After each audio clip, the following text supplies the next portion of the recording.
and the United States deciding to delay their joint military exercises so they don't interfere with the Winter Olympic Games next month in South Korea. The agreement coming one day after North and South Korea reopened their border hotline. Joining me now is Michael Malice. He's author of Dear Reader, the unauthorized autobiography of Kim Jong-un II. Okay, what should we know about this? This is good news? Anytime North Korea is offering an olive branch, it's good news, because we saw for the last year they were escalating the rhetoric on both sides. Remember, over the summer they were going to nuke Guam, and now all of a sudden they're being doves and being peaceniks. So the fact that they're changing their rhetoric means something had to change in the background, and we're getting to them on some level. Do you think that that means that President Trump that his approach is working? Are they reacting to that? North Korea is a very unique nation by all indications. If you want to be coarse about it, you call them a freak show. So the fact that we should speak to them in the same tone that we speak to an ally like the UK or even a rival like China is false. We should be speaking to them on their level. So if they're going to speak disrespectfully to us, certainly they're going to have to be taken aback when the president is threatening them with his bigger button on his desk. So one of the things that President Trump has said is that we are not going to settle for anything but a denuclearized North Korea. Right. North Korea, when they call the South Koreans, say, we want to reopen this hotline, but we want to be recognized as a nuclear power. Right. How does that get resolved in the end? Well, I mean, the last time the South Korea had the Olympics in 1988, North Korea blew up a passenger jet, killed 100 people, and ended up on the state-sponsored terrorism list. So we've gone a long way in 30 years. The fact that they're looking for anyone, even their mortal enemy, South Korea, to have their back in any way, after China publicly has turned their back on them, is very telling that they're running and they're running scared. Is there any concern that the South Koreans basically doing this diplomacy with North Korea will split off the region and sort of fracture the diplomatic efforts? Well, the good thing is if there is communication between North and the South, more and more North Koreans will realize how bad they have it and how good South Koreans have it. And this will be a great way to increase cynicism in the North and bring down the regime from within. I saw earlier today that we've just found out that when he set off one of the missiles last April, it landed in one of the cities? Right. So that's the other problem with the North Korean situation. It's not that other countries are necessarily going to be the victims. It's that they have no problem having their own citizens be the victims of their policies and will do anything to maintain their hold on power. Is there anything to the recent two defections that we saw of the soldiers crossing the DMZ? Is there a pattern there, or is it just because there's desperation? Well, my friend just recently visited North Korea, and he showed his guide that footage. So if they're showing their own people and they're realizing people are trying to escape, that's another sign that they're realizing that Kim Jong-un isn't exactly what his grandfather, the great leader Kim Il-sung, was. Meaning they're showing it outside of the military? Right. Things are getting around in North Korea increasingly. It's hard to keep information Is that because of technology and phones? Specifically because of technology, yes. So that's another place where we could help? And word of mouth, correct. That's very interesting. Thank you so much, Michael Malice. We covered a lot. Yes. He's from Brooklyn. He talks fast.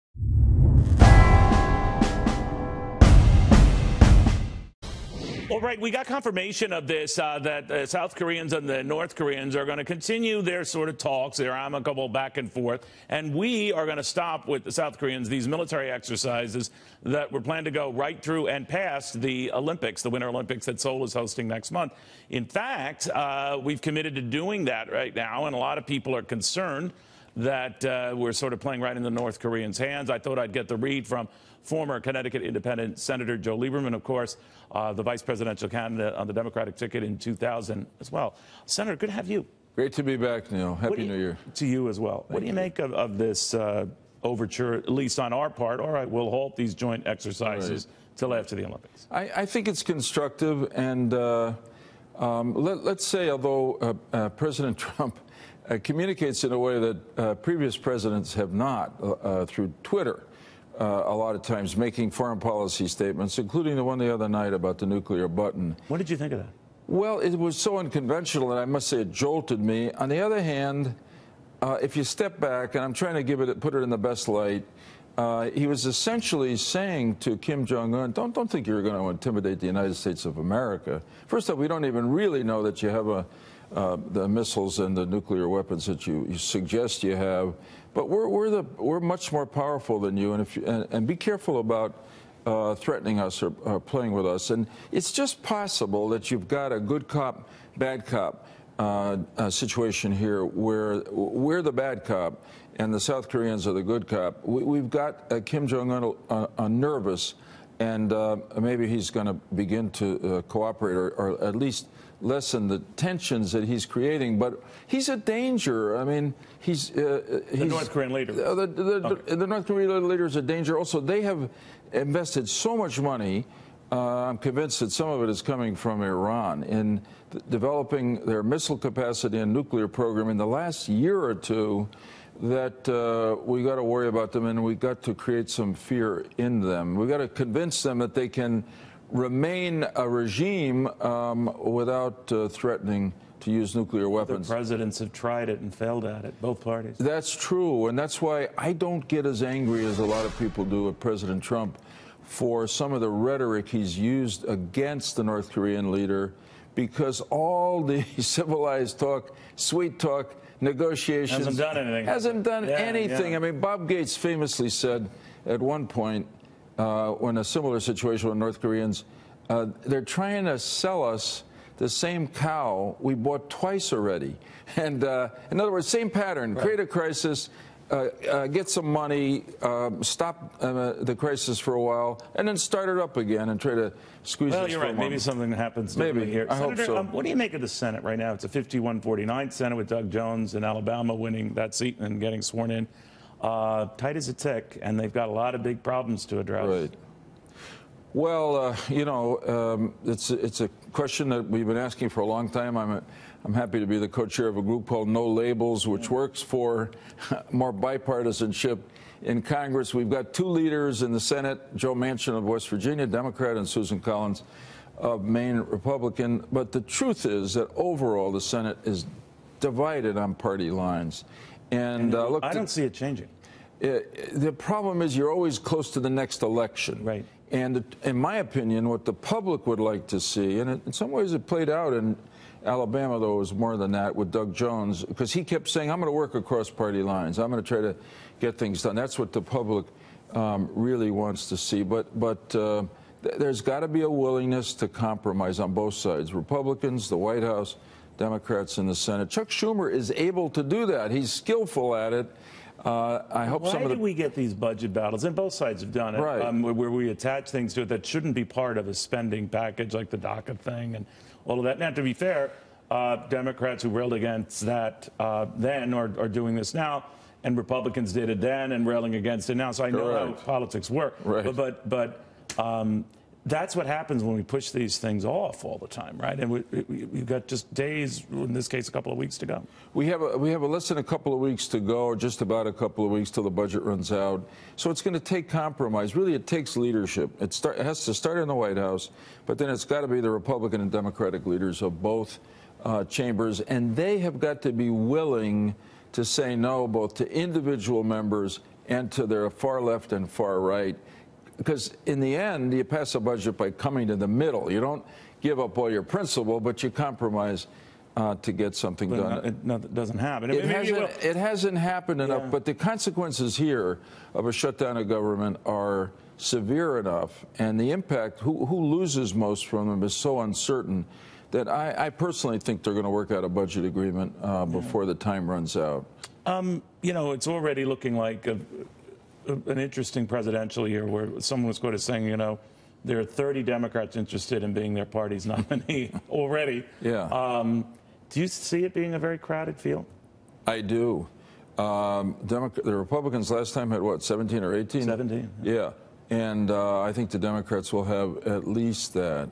It's an important moment. Look, in American politics, the time when you really say, it's not a platform, really. It's to say what is the party about is when you nominate a presidential candidate. And you know, it seems you know, the president, he has these low opinion, excuse me, numbers, even with the run up in the market, run up in the economy. Right. So he's ripe for the taking. Do you agree with that? They're sort of kicking him. Well, let's be honest. A lot of these are the same people who said Donald Trump had no chance to get the nomination for president, and certainly no chance. Are you surprised he isn't benefiting poll-wise more from the good news that we have seen? I am, and I think it's the result of some of the personal behavior, the tweets, the arguments going on. People want, I think people are really happy overall and will be happier about the tax reform bill because they'll be happier because they'll see their taxes. The Rural Party, before you were an independent, is railing against it and think that's a winner at the polls. Yeah. My view has been, whether you're Republican or Democrat, conservative or liberal, a lot more people than it's generally thought could benefit from this thing, especially those because their companies are getting tax cuts, are going to share the wealth with them. Would it be premature for Democrats to be railing against that? I think so. I mean, to me, the number one criticism of the tax cut or tax reform bill is that it adds to the debt. But that's down the road. For now, for the rest of this year, next year, et cetera, most people and most businesses, including small businesses, are going to see a significant cut in their taxes, and I think it's going to be popular. So you're going to see a lot of people leave Connecticut, though, with the high taxes and everything else. Well, that's a matter of the state taxes. So right. the state really has to figure out a way to change the business climate there, and it's not easy because you got to cut spending, but they have to figure out a way to create some cuts in taxes to keep people, both individuals and businesses in the state. It's a tough time for the state. So, you know, it's going to be an amazing election for Congress this year. Same for president. Democratic Party has a big decision to make. Are they going to become a far left party, which I don't think wins, right, or are they going to come back to be I'd call it a center-left party? That's the Joe Biden approach. Yeah, Biden is about as close to that. There's a congressman nobody knows about called John Delaney who is running, businessman, same. I don't know that he has a chance, but we'll see. It's going to be a big that approach, more center. That approach wins, and if you end up with far left and Trump, it's going to be tempting for somebody to get in and run an independent third-party race, and we'll see. Maybe like a Joe Lieberman? You know? No, my time is over for that, but it could be healthy if that's the way it ends up. Well, very good having you. Happy New Year. You too, Neil. All the best. All right, Joe Lieberman.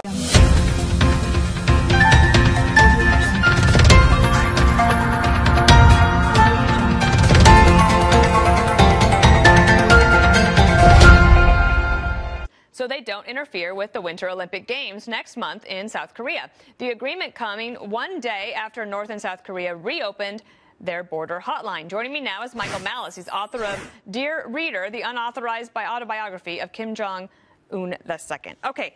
Rival like China is false. We should be speaking to them on their level. So if they're going to speak disrespectfully to us, certainly they're going to have to be taken aback when the president is threatening them with his bigger button on his desk. So one of the things that President Trump has said is that we are not going to settle for anything but a denuclearized North Korea. Right. What should we know about this? This is good news? Anytime North Korea is offering an olive branch, it's good news, because we saw for the last year they were escalating the rhetoric on both sides. Remember, over the summer, they were going to nuke Guam, and now all of a sudden they're being doves and being peaceniks. So the fact that they're changing their rhetoric means something had to change in the background, and we're getting to them on some level. Do you think that that means that President Trump that his approach is working? Are they reacting to that? North Korea is a very unique nation by all indications. If you want to be coarse about it, you call them a freak show. So the fact that we should speak to them in the same tone that we speak to an ally like the UK or even a